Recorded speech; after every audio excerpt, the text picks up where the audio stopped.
முதலீடு செய்வோம், முன்னேறுவோம். முதலீட்டாளர்கள் அனைவருக்கும் வணக்கம். முதல் முறையாக நம்முடைய வீடியோ பார்க்குற நண்பர்கள் நம்ம சேனலை மறக்காமல் சப்ஸ்கிரைப் பண்ணிடுங்க. இந்த வீடியோ பிடிச்சிருந்துச்சுன்னா லைக் பண்ணுங்கள், கமெண்ட் பண்ணுங்கள். இன்னைக்கு நம்மளோட நிஃப்டியை பார்க்கும் பொழுது காலை நல்ல ஒரு இறக்கத்தை கொடுத்துச்சு. கொஞ்சம் இறக்கத்தை கொடுத்து திரும்ப அப்படியே நல்லா ஒரு ரெக்கவர் ஆயிடுச்சுன்னே சொல்லலாம். ஓவராலாக ஒரு 135 பாயிண்ட் வந்து பாசிட்டிவாக க்ளோஸ் ஆயிருக்கு. நிஃப்டி 50 இருக்கக்கூடிய இந்த 50 ஸ்டாக்ல ஒரு 21 ஸ்டாக் மட்டும் நெகட்டிவ். மிச்சம் 29 ஸ்டாக் பார்க்கும்பொழுது நமக்கு பச்சையிலே க்ளோஸாக இருக்கு. இதுலேயே அதிகமாக டாப் கெய்னராக வந்திருக்கிறது யாருன்னு பார்த்தா HCL டெக்னாலஜிஸ் தான். அதற்கான நியூஸும் இருக்குது, கண்டிப்பாக பின்னாடி நான் சொல்கிறேன். அப்புறம் இந்த கோல்டோட ப்ரைஸுங்க, கோல்டோட ப்ரைஸ்லாம் இன்னைக்கு இது என்ன டிசைனே தெரில. 10 ரூபாய் இறங்கியிருக்கு. இறங்குறதா இறங்குற ஒரு 100 ரூபாய் தான் இறங்க. சரி, ஏறியாச்சும் ஏறினாலும் ஒரு 100 ரூபாய் மாதிரி ஏறினா கூட பார்க்கறது கொஞ்சம் டீசெண்டாக இருக்குது. இது என்ன அமௌண்ட்டுனே தெரில, குட்டி அமௌண்ட்டாக இருக்குது. சரி, இதுதான் இப்படி ஆகிப்போச்சு. இந்த கமாடிட்டிஸை போய் ஃபர்ஸ்ட் பார்ப்போம் அப்படின்னு இந்த கமாடிட்டிஸை நம்ம பார்க்க வந்தா இதில் என்ன செஞ்சு வச்சிருக்கு பாத்தீங்கன்னா, க்ரூட் ஆயில் பிரைஸ் எதிர்பார்த்த மாதிரியே இன்னைக்கு வந்து ஒரு 2.5% சாரி 3.25% அளவுக்கு நெகட்டிவா ட்ரேட் ஆகிட்டு இருக்கு. ஆனால் கோல்டு பெருசான ஏற்றம் இல்லைங்க, கொஞ்சம் ஒரு மாதிரி மாடரேட்டா வெறும் ஒரு 0.5% அளவுக்கான ஒரு ஏற்றத்தை கொடுத்தா தற்சமயம் வரைக்கும் ட்ரேட் ஆகிட்டு இருக்குது. அதே டைம்ல சரி, நம்ம மார்க்கெட் இன்னைக்கு இந்த லெவலில் இருக்கு, அமெரிக்கன் மார்க்கெட் எப்படி ட்ரேட் ஆகுதுன்னு சொல்லி அவங்களுடைய ஃபியூச்சர் மார்க்கெட்டை போய் ஓப்பன் பண்ணி பார்த்தா பெரிய அளவிலான ஏற்றம் அப்படின்னு சொல்லிட முடியாது. எல்லாமே ஓரளவுக்கு சுமாரா, ஒஸ்ட்னு சொல்ல முடியாத அளவுக்கு ஒரு 0.25% அளவுக்கு டோஜன்ஸ் ஏற்றத்தை கொடுத்துருக்கு. அப்புறம் ஸ்மால் கேப் 200 ஒரு 0.25% அளவுக்கு. மற்றபடி நாஸ்டாக்கும் சரி, S&P 500 சரி ரொம்ப ரொம்ப ஃபிளாட்டா இருக்கு. முக்கியமான அடுத்த ஒரு விஷயம் என்னன்னா, நம்மளுடைய அமெரிக்கன் டாலருக்கு ஆப்போசிட்டா இந்தியன் ருபி என்ன பண்ணிக்கிட்டு இருக்குன்னு பார்க்கும் பொழுது இன்னைக்கு ரொம்ப ஒஸ்ட்னு சொல்லிட முடியாது. ஓகே, பரவாயில்ல. காரணம் என்னன்னா, 94 ரூபாய் 67 பைசாக்கு போன நம்மளுடைய ருப்பியை பார்க்கும் பொழுது தற்சமயம் 94 ரூபாய் 53 பைசா, கிட்டத்தட்ட ஒரு 14-15 பைசா அளவுக்கு ரெக்கவர் ஆயிருக்கு. சரி, இது ஒரு பக்கம் இருக்கட்டும். ஏதாச்சும் நம்ம ஸ்டாக் மார்க்கெட் ஒரு பாசிட்டிவான நியூஸை சொல்லுங்க ப்ரோ அப்படின்னு நீங்க சொல்லி கேட்கலாம். எஸ், ஒரு அழகான அருமையான ஒரு பாசிட்டிவான நியூஸ் இருக்கு. என்னன்னா, இந்த என்டிபிசி ஷேர் நம்ம எல்லாருக்குமே தெரியும். இந்த என்டிபிசி ஷேரை பொறுத்த வரைக்கும் இந்தியா ஃபுல்லா தெர்மல் பவர் பிளான்ட் மூலமா அளவுக்கு அதிகமான பவர் ஜென்ரேஷன் பண்ணக்கூடிய மிகப்பெரிய ஒரு கம்பெனி. நம்பர் 1ன்னே சொல்லலாம் கவர்மெண்ட் செக்டரை பொறுத்த வரைக்கும். இவங்க மெயினாக என்ன ஃபோக்கஸ் பண்ணியிருக்காங்கன்னா, FY37, அதாவது இன்னொரு 10 வருஷத்துக்குள்ள அதிகபட்சம் 600 ஜிகாவாட் அளவுக்கான ஒரு மின் உற்பத்தி திறன் வந்து எட்டணும் அப்படிங்கிற ஒரு நோக்கத்துல வேலையை பார்த்துட்டு இருக்காங்க. அது மட்டும் இல்லாம தற்சமயம் ட்ரேட் ஆகுறதுனா பார்த்தீங்கன்னா ஒரு 350 ரூபா ரேஞ்சில் ட்ரேட் ஆகிட்டு இருக்கு. இங்க இருந்து இது இன்னும் ஒரு 100 ரூபாய் அளவுக்கான ஒரு ஏற்றத்தை கொடுக்கறதுக்கு வாய்ப்பு இருக்கிறதா JM ஃபினான்சியல் சொல்லியிருக்காங்க. சரி, இது ஒரு பக்கம் இருக்கட்டும். டெக்னிக்கலா இந்த ஷேருக்கு ஏதாச்சும் ஒரு பாசிட்டிவான நியூஸ் இருக்கான்னு பார்த்தாலே அழகா தெரியுது பாருங்க. கீழ இருந்து ஒரு ட்ரெண்ட் லைனுக்குள்ளே ஃபார்ம் ஆச்சு. அடுத்து மேல இருந்து வரப்போ ஒரு ட்ரெண்ட் லைன் இந்த இடத்துல நம்ம டிராப் பண்ணியிருந்தோம். இப்போ ஒரு கொஞ்சம் அளவுக்கு ஏற்றத்தை கொடுத்து திரும்ப இறங்கிடுச்சு. 200 டேஸ் மூவிங் ஆவரேஜ் பக்கமா க்ளோஸ் ஆகி ட்ரேட் ஆகிட்டு இருக்கு. ஒருவேளை மேற்கொண்டு கீழ் நோக்கி வராம இப்போ வந்திருக்க இந்த ஒரு நியூஸை பாசிட்டிவா எடுத்துக்கிட்டு மேல் நோக்கி போனுச்சுன்னா நம்ம JM ஃபினான்சியல் சொல்லியிருக்க மாதிரி ஒரு 450 ருபீஸ் வரையும் போனா நமக்கு ஒரு 25-30% ப்ராஃபிட் கிடைக்கிறதுக்கு வாய்ப்பு இருக்கு. இந்த ஷேரை பொறுத்த வரைக்கும் எப்பவுமே எனக்கு பொறுத்த வரைக்கும் ப்ளூ சிப் கம்பெனிஸ்ல வந்து பெருசா எனக்கு இன்ட்ரெஸ்ட் வந்து ரொம்ப கிடையாது. ஆனா இந்த கம்பெனி ஒரு ப்ளூ சிப் கம்பெனி தான். இதுல மட்டும் ஏன் இன்ட்ரெஸ்ட் எனக்கு தனிப்பட்ட முறையில், மற்றவங்களுக்கு எப்படி தெரியல, ஏன் இன்ட்ரெஸ்ட் இருக்குன்னு கேட்டா, நம்ம நாடு வந்து டெவலப்பிங் வளர்ந்துகிட்டு இருக்கக்கூடிய ஒரு நாடுன்றதுனால ஒரு நாடு நல்லா வளரணும்னா மேன் பவர் எந்த அளவுக்கு முக்கியமோ அதே மாதிரி பவர் கரண்ட்டும் ரொம்ப ரொம்ப முக்கியம். அதுல இப்போதைக்கு டாமினேட் பண்றவங்க இந்த NTPC தான். அந்த ஒரு காரணத்தினால மட்டும்தான் எனக்கு இந்த ஷேர்ல கொஞ்சம் ஈர்ப்பு இருக்க தேவைத்து. அதர்வைஸ் பெருசா ப்ளூ சிப் கம்பெனிஸ்ல எனக்கு பெருசா ஆர்வம் கிடையாது. ஏன்னா ப்ளூ சிப் கம்பெனிஸை பொறுத்த வரைக்கும் ஏற்கனவே பெருசா வளர்ந்துருப்பாங்க. நமக்கு அது மிகப்பெரிய ஒரு வளர்ச்சியை கொடுக்குமான்னு கேட்டா நம்மளோட போர்ட்ஃபோலியோவை கொஞ்சம் ஸ்ட்ராங்கா வச்சிருக்கோம், அவ்வளவுதான். பெரிய லெவலில் வளர்ச்சியை கொடுக்குமான்னு கேட்டா கொஞ்சம் அது வந்து என்னை பொறுத்த வரைக்கும் ஒரு டவுட் தான். உங்களுக்கு தனிப்பட்ட கருத்துக்கள் இருந்துச்சுன்னா கமெண்ட் செக்ஷன்ல மறக்காம சொல்லுங்க. அப்புறம் இன்னொரு ஷேருங்க, சுஸ்லான்.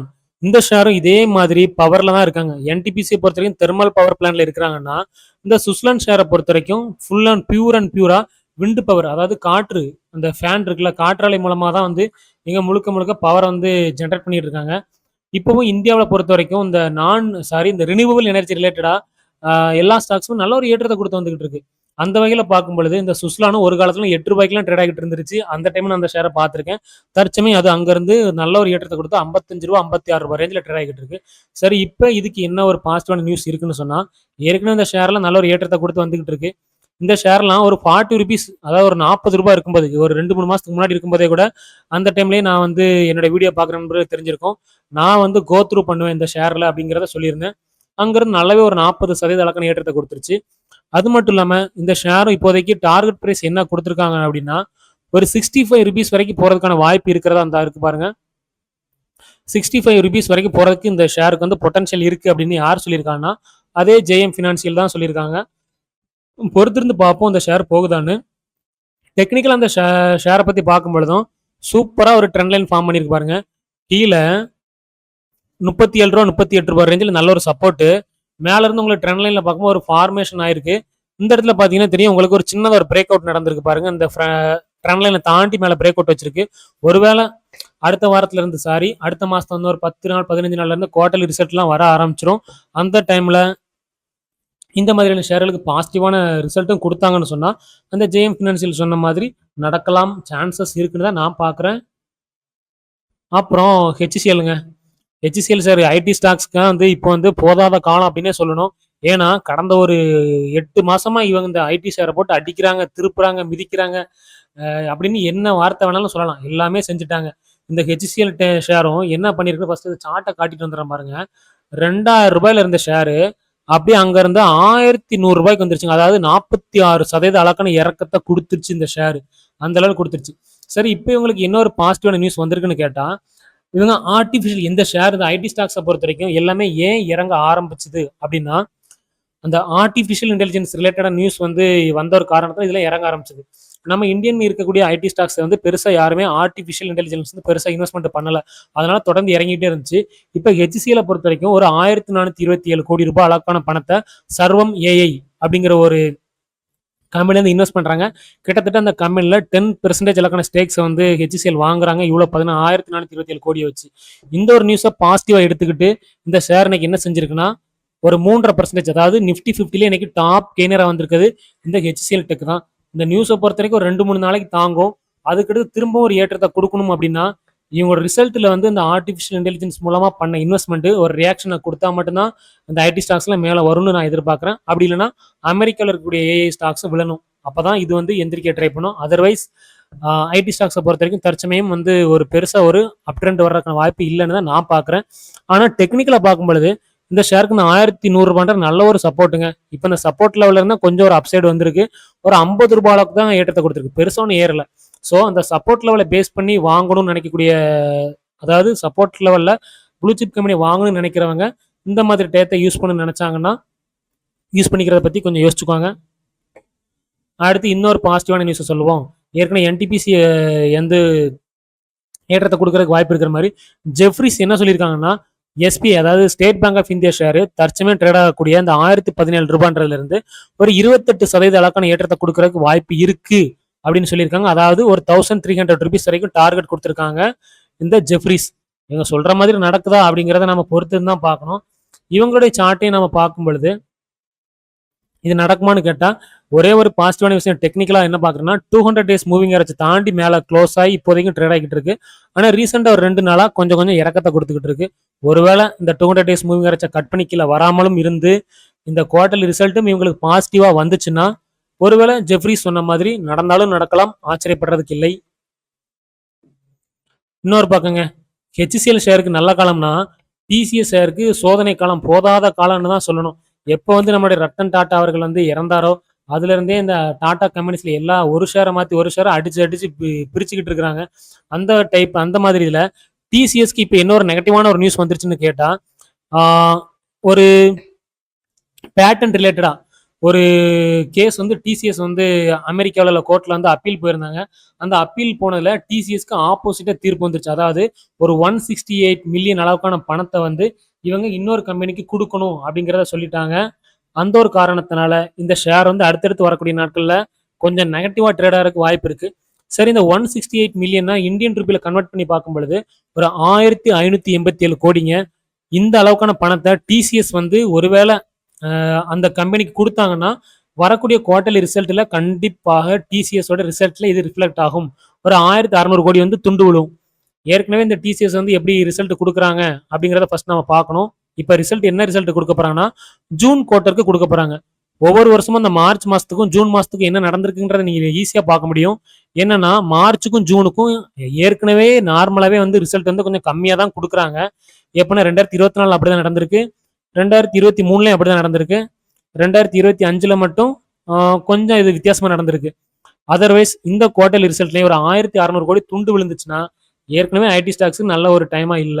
அதுல ரிசல்ட் வேற ஒரு 1500 கோடி 2000 கோடி குறைச்சு கொடுத்தாங்கன்னா என்ன நடக்கும்? திரும்ப ஒரு அடி அடிக்க வேண்டியது அந்த ஷேரை. ஸோ இந்த டீட்டெயில நீங்க கொஞ்சம் ஆன்லைன்ல போய் ஃபர்தரா ஃபாலோ பண்ணி ரீட் பண்ணி பார்த்துக்கோங்க. உங்களுக்கு தெளிவான ஒரு புரிதல் கிடைக்கும். இந்த டிசிஎஸ் ஷேரையும் பொறுத்த வரைக்கும் ஏற்கனவே எங்களுடைய ஆல் டைம் கையில இருந்து 50% விழுந்தாச்சு. இப்போ 50% கீழே தான் தவழ்ந்துகிட்டு இருக்கு. பாருங்க, பார்த்தாலே தெரியும். 2200 ரேஞ்சில் சுத்திக்கிட்டு இருக்கு. அடுத்தடுத்து இந்த ஷேருக்கு இப்போ இருக்கக்கூடிய நியூஸும் ஒரு பாசிட்டிவான நியூஸ் இல்லை. இப்போ இந்த வந்திருக்கக்கூடிய இந்த நியூஸும் நாளைக்கு இந்த ஷேர்ல எப்படி ரிஃப்ளெக்ட் ஆகுங்கிறதையும் நீங்க கொஞ்சம் கவனமா பாருங்க. ஒருவேளை இங்க இருந்து மேற்கொண்டு சில இறக்கங்களை கொடுத்தாலும் கொடுக்கலாம். அப்புறம் இன்னொரு பாசிட்டிவான நியூஸ் சொல்லுவோம். எவ்வளவு நேரம் தான் நெகட்டிவான நியூஸே சொல்றது. என்ன ஒரு பாசிட்டிவான நியூஸ் வந்திருக்குன்னா, ஆல் ஓவர் வேர்ல்டுல ஃபுல்லா இருக்கக்கூடிய சென்ட்ரல் பேங்க், நம்ம இந்தியாவிலையும் பார்த்தீங்கன்னா ரிசர்வ் பேங்க் இருக்கு, அமெரிக்காவில் ஃபெடரல் ரிசர்வ் இருக்கு. இந்த மாதிரி 74 நாடுகள்ல இருக்கக்கூடிய பேங்க்ஸ், அதாவது 74 சென்ட்ரல் பேங்க் இருக்குன்னா அதுல 45%, அதாவது கிட்டத்தட்ட பாதின்னு வச்சுக்கலாம். 74 பாதி எவ்வளவு 37, கிட்டத்தட்ட ஒரு 35 பேங்க் வரைக்கும் என்ன சொல்றாங்கன்னா, கோல்டு வந்து திரும்ப நாங்க பர்ச்சேஸ் பண்ண போறோம். ஏன்னா கோல்டு வந்து ஏற்கனவே ஆல் டைம் ஹைல இருந்து ரொம்ப ஒரு இறக்கம் 30% மேல இறக்கத்தை கொடுத்துருக்கு. அதனால திரும்ப நாங்க வந்து வாங்கலாம் அப்படிங்கறத யோசிக்கிறோம்னு சொல்லியிருக்காங்க. ஒருவேளை இவங்க அக்ரெசிவா கோல்டை வாங்கினாங்கன்னா திரும்பவும் கோல்டு ஒரு மேலே ஏற்றத்தை கொடுக்கறதுக்கு வாய்ப்பு இருக்கு. ஏற்கனவே கமாடிட்டியை பொறுத்த வரைக்கும் குரூடோட பிரைஸ் விளம்போதெல்லாம் நீங்க பாத்தீங்கன்னா கோல்டோட பிரைஸ் எல்லாம் ஏறி இருக்கும். தற்சமயமும் அமெரிக்காவுக்கும் ஈரானுக்கும் பீஸ் டாக் முடிஞ்சு சைன் ஆக போகுது, போர் நிறுத்தம். ஒருவேளை சைன் மட்டும் ஆயிடுச்சுன்னா மேற்கொண்டு குரூடாயில் வந்து கீழே இறக்கத்தை கொடுக்கலாம். குரூடாயில் கீழே இறக்கத்தை கொடுக்கும்போது கோல்டு எல்லாரும் போய் வாங்கினாங்கன்னா கோல்டு வேகமா மேலே ஏறதுக்கான வாய்ப்பு இருக்குது. ஒரு 3 நாள் பொறுத்திருந்து பார்த்தோம்னா இதற்கான விடை வந்து நமக்கு தெளிவா கிடைச்சிரும். அப்புறம் இந்த எல்என்டி ஷேருங்க, நேற்று ஏற்கனவே சொல்லியிருந்தோம். இந்த எல்என்டி ஷேருக்கு வந்து மிடில் ஈஸ்ட்ல வந்து சண்டை போர் நிறுத்தம் வந்துருச்சுன்னா அவங்க ப்ராஜெக்ட் வந்து புதுசாக நல்ல வேகமாக பண்ண ஆரம்பிப்பாங்க. அதனால இந்த ஷேரோட பிரைஸ் வந்து ஏற்றத்தை கொடுக்குற வாய்ப்பு இருக்குன்னு சொல்லியிருந்தோம். ஃபர்ஸ்ட் ஜேபி மோர்கன் என்ன சொல்லியிருக்காங்கன்னா, இந்த ஷேரோட ஃபர்ஸ்ட் டார்கெட்டை நாங்கள் ஒரு 5000 ருபீஸ், அதாவது 5000 ரூபாய் வைக்கிறோம்னு சொல்லியிருக்காங்க. தற்சமயம் இந்த ட்ரேட் ஆகிற பிரைஸ் என்னன்னு பார்த்தா ஒரு 4200 வச்சுக்கலாம். இங்க இருந்து ஒரு கிட்டத்தட்ட ஒரு 15-18% அளக்கான ரிட்டர்ன்ஸை இந்த ஷேர் வந்து வரக்கூடிய காலங்களில் கொடுக்கலாம் அப்படிங்கிறத யார் சொல்லியிருக்கிறா? அதுக்குள்ள பேர் மறந்து போச்சு பாருங்க. ஜேபி மோர்கன் சொல்லியிருக்காங்க. நடக்குதா அப்படிங்கிறத இப்ப இருக்க சிச்சுவேஷன் படி சான்சஸ் இருக்கு. வெள்ளிக்கிழமை ஒருவேளை அந்த பீஸ் டீல் வந்து சைன் ஆயிடுச்சுன்னா மேபி இந்த ஷேர் வந்து ஃபர்தரா மேல போறதுக்கு வாய்ப்பு இருக்கிறத நான் பாக்குறேன். அப்புறம் பேங்க் ஆஃப் ஜப்பான் ஒரு பாசிட்டிவான நியூஸ், ஒரு நெகட்டிவான நியூஸ் சொல்லி ஆகணும்ல. பேங்க் ஆஃப் ஜப்பான் என்ன பண்ணியிருக்காங்கன்னா, அவங்களோட இன்ட்ரெஸ்ட் ரேட்டை 1% ஹைக் பண்ணிட்டாங்க. ஏற்கனவே 0.75 கிட்ட இருந்தது, இப்போ 1% ஆக்கிட்டாங்க. இப்படி 1% ஆச்சு ஆனதுனால என்ன ஆகும்னு அவங்க எதிர்பார்க்குறாங்கன்னா, என் அவங்க நாட்டோட கண்ட்ரி இப்போ நமக்கு பார்த்தீங்கன்னா ருப்பி இருக்கிற மாதிரி ஜப்பானுக்கு பார்த்தீங்கன்னா என் அது வந்து வீக்கன் ஆகும், அதாவது வந்து மதிப்பு வந்து கொஞ்சம் இழக்கும் அப்படின்னு சொல்லியிருக்காங்க.